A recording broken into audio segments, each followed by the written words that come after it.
எனக்கு ஒரு புடவை எடுத்து அதை காட்டு, வெளிச்சத்துல பாக்கலாம். நல்லா இருக்குமா, விலைதான் கொஞ்சம் அதிகம். இந்த வயசுல எனக்கு எதுக்குமா? இருக்கட்டும் அத்தை, என்ன பெத்த அம்மானா நான் வாங்கி தர மாட்டேனா? நீயே எனக்கு பொண்ணா பிறந்திருக்கலாம். மாமியார்னு மேல பாசம் வச்சு எடுத்து கொடுத்தேன்னு நினைச்சியா? இத கட்டிட்டு மார்க்கெட்டுக்கு நீ போகணும். அங்க இருக்கிற காளமாடு சிகப்பு கலரை பாத்துட்டு மிரண்டு போய் உன்னை துரத்தணும். நீ மார்க்கெட்டையே சுத்தி சுத்தி வரணும்.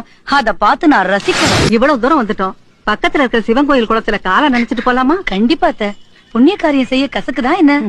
புண்ணிய காரியம் இல்லடி, நீ குளத்துல காலை கழுவும் போது பின்னாடி இருந்து உன்னை தள்ளி விட்டு உனக்கு காரியம் பண்றேன் பாரு. ஏண்டிமா, மாமியார் மருமகளை பத்தி எத்தனை மெகா சீரியல் எடுத்தாலும் நீங்க திருந்தவே மாட்டீங்களா?